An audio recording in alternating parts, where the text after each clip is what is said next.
네, 소개 감사합니다. 사마제과 박인수입니다. 마지막 발표가 됐는데요. 제가 받은 제목은 하지정맥류 실손보험 청구 시 참고사항들이라는 제목입니다.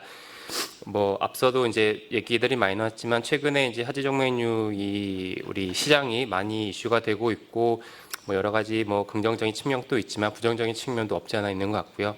또 우리 입장에서는 또 그 실손보험 회사들이 어떻게 보면 꼭 필요한 존재이긴 하지만 한편으로는 또 많이 또 저희를 괴롭히기도 하는 좀 번거로운 어떤 상대이기도 합니다. 그래서 사실 저도 최근 들어서 실손보험 회사의 어떤 견제나 제 입장에서 느껴진 어떤 괴롭힘이나 이런 것들이 많이 늘어나면서 보험회사랑 내용 증명서가 오갔던 정도 있고 해당 팀장을 병원으로 와서 또 설명을 하고 저희 진료 시스템을 보여주기도 하고 그러면서 여러 가지 얘기를 나누면서 그 실손보험 회사 입장에서는 또 어떤 생각들을 가지고 있고 어떤 이유들 때문에 이렇게 특히나 최근에 이렇게 많이 이슈가 되고 이렇게 우리를 좀 번거롭게 하는지 이제 그런 부분들에서 좀 얘기를 좀 나눠보고요. 그런 내용들 좀 바탕해서 오늘 자료를 좀 준비했습니다.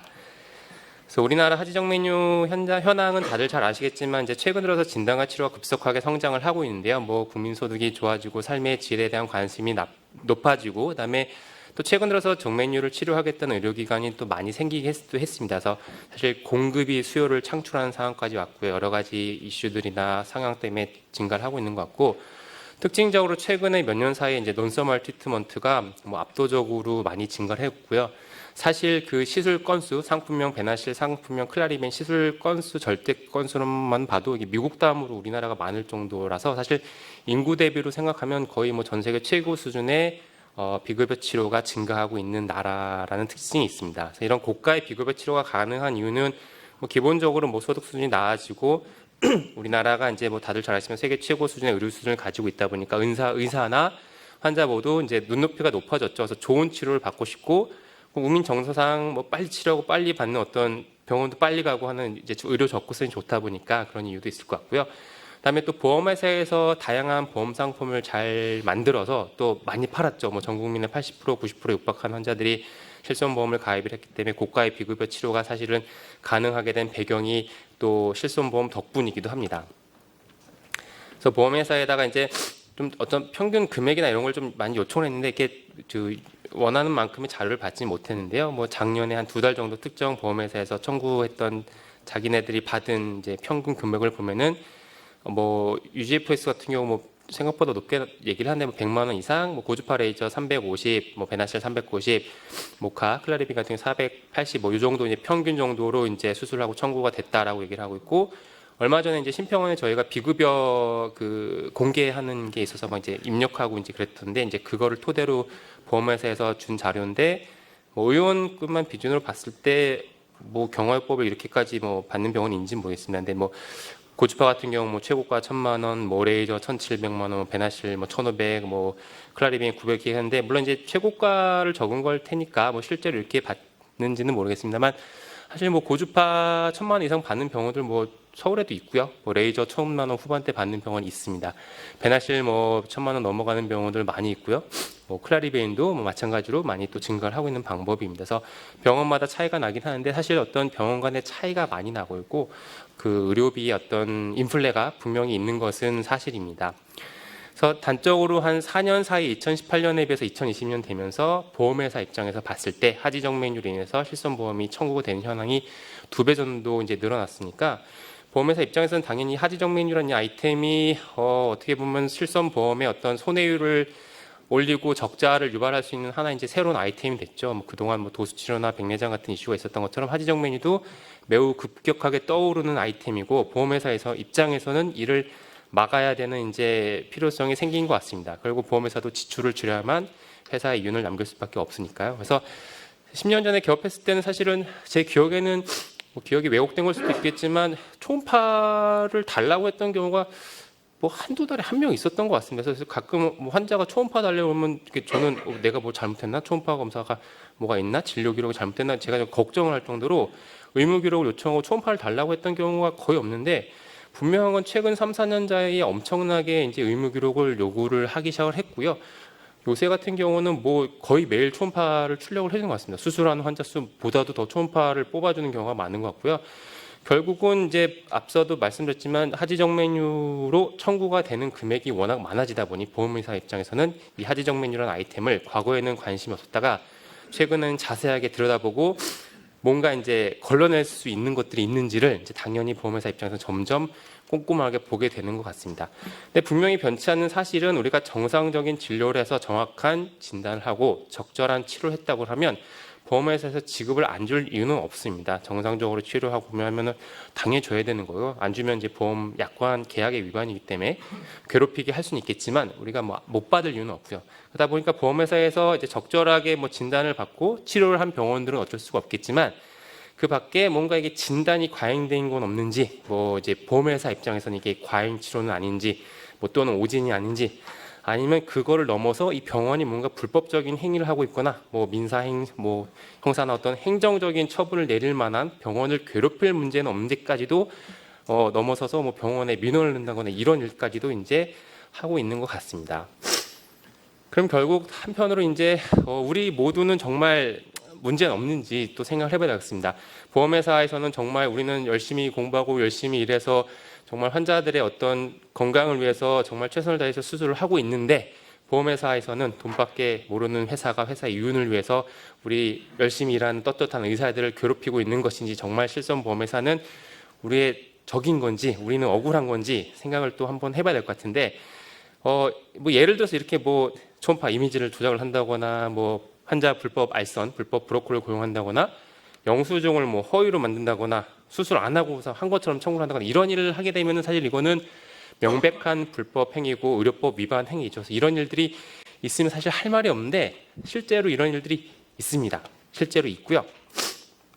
한 사례를 가지고 왔는데 어떤 보험회사에서 환자로 잠입을 해서 이제 녹음을 했던 거라고 가지고 왔는데 보면은 이제 그 의사 선생님께서 나와가지고 뭐 비용이 뭐 634만 원인데 뭐 보험이 90% 나오니까 뭐 얼마 나오고 그러니까 뭐 나중에 페이백을 얼마 해주고 이걸 이제 의사가 직접 진료실에서 이제 그런 얘기를 했다고 합니다. 그래서 이 결국 뭐냐면 영수증을 허위 작성을 한 거죠. 환자한테 실제보다 더 많은 금액을 끊어줘서 환자는 그 금액을 받고 다시 영수증을 실제로는 다른 걸로 해서 결국은 환자한테 현금을 페이백을 해주는 형태로 허위 영수증을 청구를 했었고, 그래서 이게 이제 조사가 됐었고, 뭐 해당 이제 최근 일입니다. 뭐 뉴스에도 나오고, 뭐 신문 기사에도 검색하면 지금도 나오는데 해당 브로커랑 병원 그 의사가 구속영장 발부가 돼서 뭐 이제 법적 처벌을 받았던 사례가 있고 병원이 폐업을 했던 사례가 있습니다. 그다음에 초음파 조작인데. 실제로 이것도 있는 사례고요. 그 환자가 이제 초음파가 조금 부적절하고 이제 진단 기준에 못 미치다 보니까 다른 환자 초음파를 가지고 이름을 바꿔서 쉽게 말해서 JPG 파일을 포토샵을 해가지고 제출하다가 보험회사에서 이제 발견을 했죠. 그래서 뭐 최근에 보시면 뭐 초음파 동영상을 달라든가 이제 팍스에 저장되는 다이콤 파일을 달라든가 뭐 초음파를 검사하는 그 진료실 내 동영상을 달라고 하는 그런 사실 요구가 있어서 저도 그것 때문에 이게 무슨 말도 안 되는 소리냐, 뭐 JPG 파일 그동안 아무런 문제 없었는데 왜 이제야 소리냐서 그것 때문에 보험회사랑도 뭐 전화해서 싸우기도 했는데 알고 봤더니 이런 이슈들이 실제로 있어서 경찰 조사를 받고 있는 부끄러운 일이지만 정맥학회 회원도 계시고요. 그러다 보니까 보험회사 입장에서는 어떻게 보면은 대다수의 99%의 여기 계신 선생님들이 정상적인 진료를 하지만 일부 선생님들이 어떤 이런 문제 때문에 다수의 선생님들도 이런 피해나 번거로움을 또 받게 되는 어떤 부끄러운 현실이 있기는 합니다. 그래서 결국은 이제 이 시장을 지키려는 의사와 또 손해를 덜 보고 지키고 싶은 보험회사의 갈등이 될 수밖에 없고요. 앞서도 말씀드렸지만 뭐 10년 전만 해도 뭐 한 5, 6년 전만 해도 물론 아까도 얘기했지만 뭐 2011년, 2016년 이슈들은 있었지만 그 이슈가 사실은 뭐 우리가 충분히 대응을 해서 잘 극복을 했던 이슈들인데요. 사실 그때만 해도 보험회사가 물론 이제 하지정맥이라는 아이템을 이제 얘네가 증가를 하고 있구나라고 이제 잘 관리는 하고 있으면 최근처럼 정말 뭐 거의 모든 환자들에 대해서 뭐 차트를 다 복사하거나 물론 이제 병원마다 또 대학병원과 의원과는 차이는 있겠지만 그건 이제 최근에 급격하게 증가를 한 건 사실이고요. 보험회사 과거에는 뭐 사실 뭐 수술비를 얼마를 받든 뭐 내가 뭐 레이저를 했든 스트리핑을 했든 뭘 했든 사실 관심도 없었던 것 같습니다. 차트를 복사하거나 뭐 초음파를 달라고는 없었던 것 같은데 최근에 급격하게 뭐 어쨌거나 증가를 하고 있고 보험회사의 입장에서는 보니까 자세히 이제 들여다보기 시작하니까 뭔가 좀 불법적인 부분도 있고 과잉 진단이나 어떤 이런저런 이유로 보험회사 입장에서는 좀 시비를 걸고 조금 괴롭힐 수 있을 만한 이슈들이 사실 있는 것들이 현실인 거는 같습니다. 그럼 결국 이제 앞으로 우리가 실손보험 청구를 하면서 무엇을 조심을 해야 될지, 결국은 뭐 여기 계신 선생님들께서 하지정맥류를 어쨌거나 특히 개원가에 나와신 원장님들 같은 경우에 중요한 하나의 아이템으로 뭐 앞으로 뭐 몇 년 동안 계속 어쨌거나 병원 운영을 하고 수익 창출을 위해서 이 아이템을 해야 되는데, 보험회사와의 어떤 갈등을 최소화하고 우리가 정상적이고 합리적인 어떤 적법한 절차를 걸쳐서 크게 잡음 없이 번거로움 없이 그냥 잘 이대로 가기 위해서 보험회사에서 요새 뭐를 이렇게 타겟을 하는지, 또는 우리가 뭐를 조심을 해야 되는지를 좀 생각을 해봤습니다.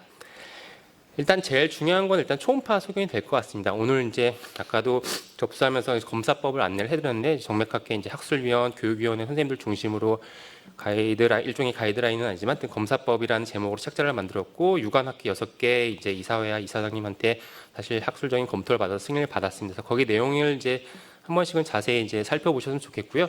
결국은 이제 명백한 초음파 검사를 이제 요청을 하고 보험회사에 제출을 해야 되는 게 가장 핵심인 것 같습니다.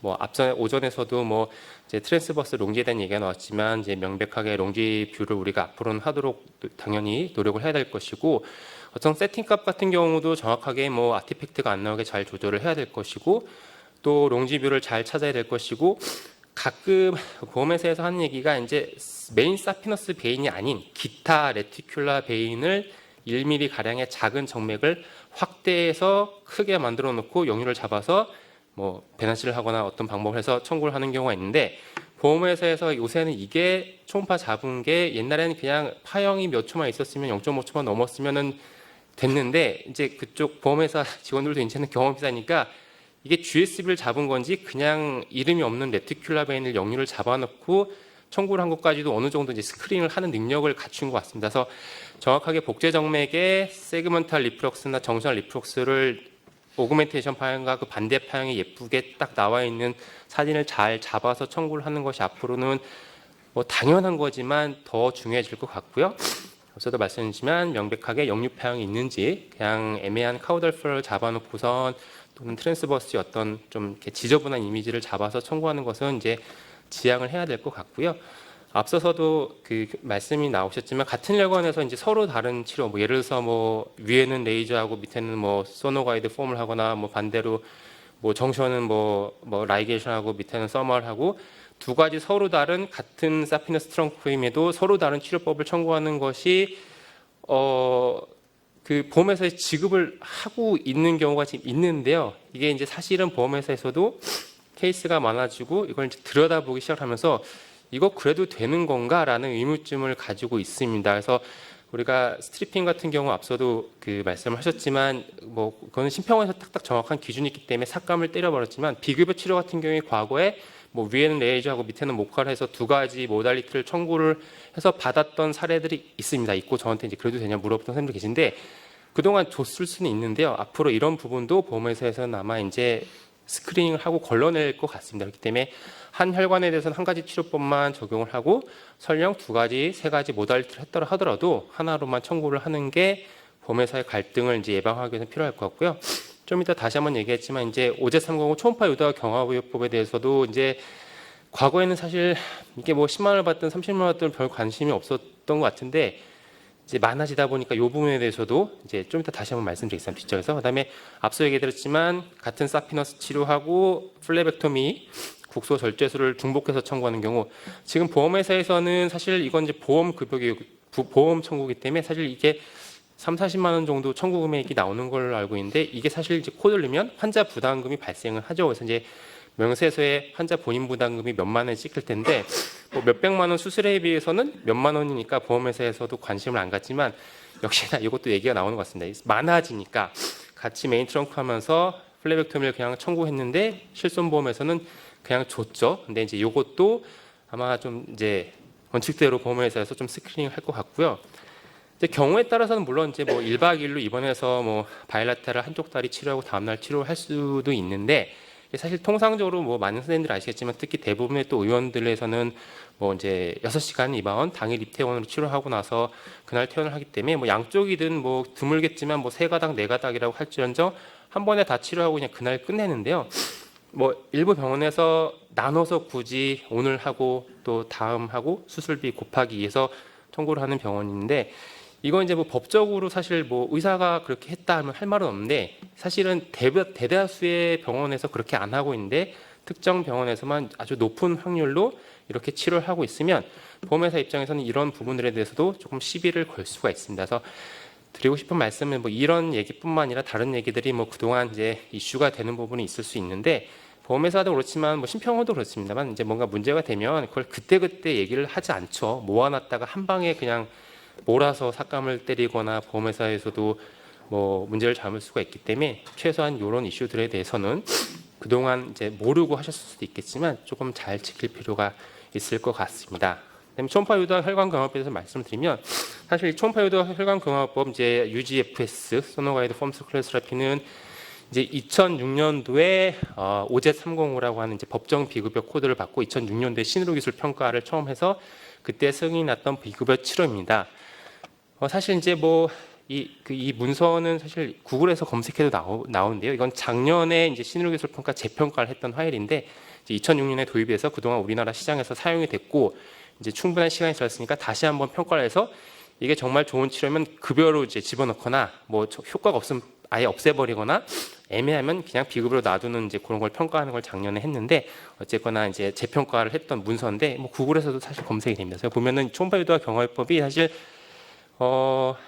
레퍼런스들을 보면은 대부분 다 이제 메인 트렁칼 베인에 우리가 뭐 이제 다들 아시겠지만 뭐 6mm가 넘어가면 재발률이 많기 때문에 사실 요새는 메인 트렁칼 베인에서 소노가이드 폼스 클래스를 잘 안 하는 트렌드이긴 한데, 대부분 다 어쨌거나 메인 트렁칼 베인의 초음파 유도와 경화요법을 했던 내용들에 대한 이제 내용입니다. 그래서 사실 이 OZ305라는 코드 자체가 초음파 유도와 혈관 경화요법이라는 이름으로 해서 우리가 그냥 마치 초음파만 보면서 경화요법을 했으면 되는 어떤 비급여라 생각할 수 있지만, 사실 내용을 들여다보면은 이거는 그냥 초음파 보면서 혈관 경화요법을 한 걸 다 얘기를 하는 게 아니고, 메인 사피너스 트렁크 인컴피턴스가 있어서 메인 사피너스 트렁크를 다른 뭐 서말이나 뭐 서지컬이나 뭐 요새는 논서말도 있지만 그런 방법이 아닌 조금 덜 비침습적인 소노가이드 폼스 클레로스 피체로 하는 거에 대한 얘기입니다. 따라서 사실 오늘 배포한 검사법에도 그 내용이 나와 있는데, 이게 사실은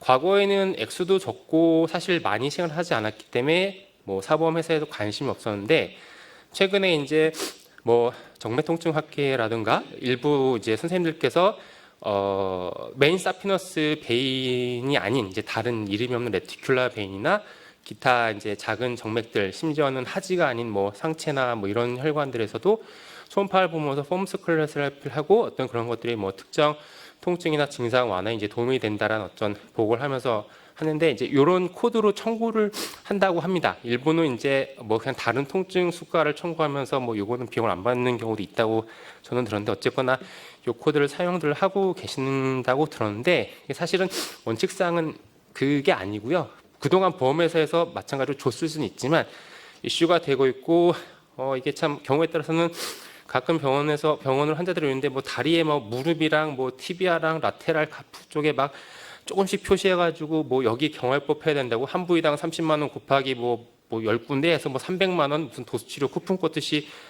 끊듯이 그림을 그려가지고 이렇게 오는 경우가 있는데, 사실 메인 사피너스 베인은 이제 정상이면서 이제 그렇게 치료하는 경우가 있는데요. 그런 것들이 그동안 지급이 됐을 수는 있겠지만 앞으로는 조금 문제가 될 수도 있을 것 같습니다.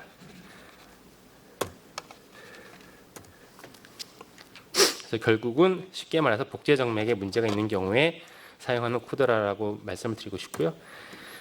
그래서 뭐 같은 내용인데 이제 뭐 하지 이외에 다른 부위에 경화요법을 해서 치료를 하고 이런 부분들을 뭐 이제 효과가 있다 없다 이해가 아니고요. 효과가 있을 수 있습니다. 물론 효과가 있으니까 또 계속 시행을 하는 선생님들 계실 거라고 생각하고, 뭐 효과가 있다 없다를 지금 얘기하는 게 아니고 어떤 그 OZ305라는 코드 자체가 이런 하지의 사피너스 베인 이외에 대한 타겟이 사실은 아니기 때문에 그동안은 뭐 보험회사에서 그냥 모르거나 눈 감아줄 수도 있겠지만 앞으로는 문제가 될 수도 있다라는 것을 우리가 좀 알고는 있어야 될 것 같고요. 그다음에 이게 뭐 정맥학회 소속 선생님들이 뭐 이렇게 이거는 아니다라고 주장해서 뭐 실손보험에 있어서 근거로 뭐 돈을 안 준 분도 있다 이런 얘기도 하시는데 사실 그런 건 아닌 것 같고요. 그냥 이 코드 자체가 허가 자체가 사피너스 베인만 되어 있기 때문에 그냥 법적인 지금 지급 근거가 그냥 그런 겁니다. 그래서 결론은 이런 초음파들 이제 하지 말자는 거고요. 그냥 정확하게 오그멘테이션 P형, 그다음에 반대 위상의 리플러스 P형이 있는 것만 하고 종단면하고 스케일도 개인값 적정값 아티팩트 없도록 하고 가급적 컬러 도플러도 좀 넣어서 좀 예쁘게 좀 명확한 교과서적인 이제 초음파를 만들자라는 게 핵심인 것 같습니다. 보험회사에서도 잘못하고 알고 있는데요. 여기 또 보험회사 관계자분들이 계시는지 모르겠지만 요새 보험회사에서 일부 이제 조금 뭐 태클을 거는 게 저 같은 경우에 두 가지인 것 같은데 뭐 앞서도 정원석 원장님께서 말씀하신 입원 치료 안 해도 되는 건데 하는 거 아니냐는 얘기를 아직도 사실 보험회사 하는데 뭐 하지정 메뉴는 명백하게 입원 치료가 필요하고 입원해서 회복과 관찰해야 되는 질환이 뭐 맞습니다. 의학적으로 너무 그런 걸 증명할 근거는 많고요. 백내장하고는 다르죠. 백내장은 다르기 때문에 이제 그거 가지고 보험회사에서도 뭐 아직도 뭐 저한테는 입원을 왜 해야 되는 건지를 써달라고 하는 보험회사도 있었는데 이 부분은 의학적으로 뭐 사실 어떻게 건들 수 있는 부분은 아닌 것 같아서 보험회사 관계자분들 계시다면 하지정 메뉴 입원 치료 안 해도 되는 건데 한 거 아니나요? 라는 논리는 안 통할 것 같고요.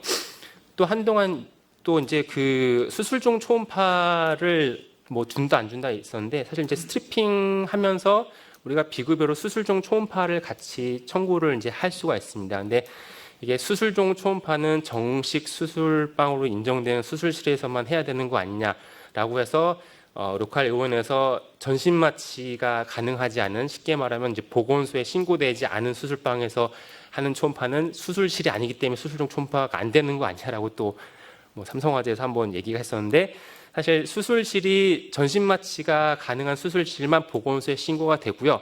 대부분 로컬에서 그냥 로컬 국소 마취나 뭐 간단한 뭐 수면 마취에서 하는 수술실은 전신 마취 규정하고 다르기 때문에 보건소에서 신고할 수 있는 근거도 없습니다. 근데 그것도 분명히 전신 마취 수술과 국소 부위 마취 수술 두 개가 같이 나눠서 구분은 되어 있는데 신고가 안 되기 때문에 마치 보건소나 심평원에 이 병원에는 수술실이 없는 것처럼 되어 있는데 수술 중 초음파를 했으니까 못 준다라는 이제 논리가 있었는데 그것도 이제 보험회사에서 좀 덜 알아보고 잘못 짚으신 것 같습니다. 마지막 슬라이드입니다. 결국은 이게 결국은 돈인 것 같습니다. 결국은 보험회사도 돈이고 이게 정메뉴 시장이 이렇게까지 많이 이렇게 팽창이 되지 않았으면 사실 보험회사로부터 우리가 견제를 받거나 이렇게 매일 번거롭게 뭐 진단서를 써주고 초음파를 정말 이렇게 교과서적인 그림을 잡아야 되고 초음파를 더 열심히 봐야 되고 하는 일이 없었겠죠. 근데 결국은 이게 양적 팽창을 하다 보니까 뭐 보험회사 입장에서는 어쨌거나 지출을 줄여야 되기 때문에 조금 더 괴롭히게 되는 게 어떻게 보면 당연한 것 같고요. 어쨌거나 앞서도 말씀드렸지만 정확한 초음파가 결국은 핵심인 것 같습니다. 정확한 초음파를 제출을 하면은 보험회사에서 시비를 걸 이유는 없고 오늘 나눠드린 검사법이 어떻게 보면 저희를 이제 보호하기 위한 또 이유도 있는데 사실 거기 있는 대로 하면 보험회사에서 그대로 했음에도 안 줄 근거는 이제 없을 것 같습니다. 이제 거기서도 보면 동영상은 필요가 없습니다라는 얘기도 저희가 넣고 선생님들하고 학회들하고 해서 그 얘기를 한 번 듣고 넣었는데 동영상을 달라든가 할 근거는 없을 것 같고요. 거기 있는 내용들을 지켜서 우리가 청구를 하면 그런데도 안 주는 거는 저희가 또 떳떳할 수 있으니까 그런 부분에서 잘 지켜서 하면 될 것 같고요. 수술비 뭐 오전에도 얘기하셨지만 뭐 얼마든지 받을 수 있죠. 법적으로 문제는 안 되지만 결국은 수술비가 비싸지고 많아지면 보험회사에서는 그 병원을 더 잘 들여다보게 되는 것 같습니다. 그래서 한 보험회사 이제 직원은 저한테 600만 원이 넘어가면 다 저희는 봐요라는 얘기를 이제 했었거든요. 그래서 뭐 요새 뭐 800만 원, 1000만 원 넘어가는 병원들이 워낙 많아서 사실 이 수술비라는 것은 물론 뭐 원장님께서 정하고 받을 수 있지만 우리가 결국은 다 같이 오래 해피하게 가기 위해서는 모두가 이런 부분을 한번 좀 생각을 해봐야 되지 않을까 생각을 하고요. 앞서 이제 명백한 불법 폐기물, 환자 브로커나 초음파 조작이나 허위 영수증은 할 말이 없습니다. 이건 할 말이 없고 하면 안 되죠. 정말 하면 안 되는 짓이고 부끄러운 일입니다. 그래서 하면 안 될 것 같고 결국은 뭐 요새 또 이게 이제 뭔가 사건 사고가 많아지고 하지정 메뉴 치료에서 이슈가 많아지면 사실 저희 정맥학계 회원들 입장에서 좋지 않은 것 같습니다. 이게 뭐 아시는지 모르겠지만 뭐 경상대 뭐 류마티스 내과 선생님이 배나시를 하다가 가이드화가 하트로 들어가서 뭐 오픈 하트로 가이드화를 뺀 들 있었고요. 서울의 모 신경외과 선생님께서 배나시 하다가 글루가 IBC를 다 막아서 ICU에 입원했던 케이스도 있고, 이게 많이 남발이 너무 되는 것 같습니다. 사실은 사실 대한민국은 엄연한 전문의 제도가 있는 나라고, 외과, 흉부외과 또는 일부 여기 영상학과 선생님들 혈관을 트레이닝 받고 혈관 수술을 받던 선생님들 이외에 너무 많은 관련 전문의가 아닌 선생님들이 많이 시장에 사실 들어와 있고요. 그런 분들이 정확하게 치료를 하고 잘하면 아무 문제가 안 되지만, 이슈가 되고 사건 사고가 사게 되면 결국은 하지정맥류 수술하고 나서 뭐 누가 죽었다, 무슨 문제가 생겼다, 이런 이슈가 생기면 우리 모두 회원의 피해가 됩니다. 그래서 결국은 사실 우리도 잘해야 되겠지만, 지금 정맥학회 외에서 어떤 외부 선생님들로 인해서 또 사실 저희가 공격을 받는 부분도 없지 않아 있는 것 같고, 뭐 너나 할 거 없이 조심해서 잘 해야 되는 분위기가 조금 있었으면 좋겠습니다. 앞서도 말씀드렸지만 한 번에 나오기 때문에 그동안 괜찮았으니까 앞으로도 괜찮을 거야라고 하면 될 것 같고요. 지금이라도 잘 지켜서 보험회사와의 불필요한 컴플레인 없이 잘 이렇게 모두들 건승하셨으면 좋겠습니다. 네, 이상입니다. 네,